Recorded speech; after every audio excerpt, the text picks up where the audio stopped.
Today in this video, I'm gonna explain how to hard reset Samsung Galaxy A53 5G. Press and hold the power key plus volume down buttons simultaneously to initiate the reset process. Select the power off option when promoted. Connect your phone to the computer using a C-type cable. While connected simultaneously, press and hold the volume up and power buttons. Release all buttons when the Samsung logo appears and wait for the recovery mode menu to appear.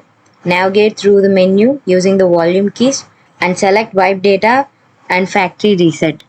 Confirm the selection by pressing the power button. Proceed to select factory data reset using the same navigation buttons. Confirm the reset again by pressing the power button.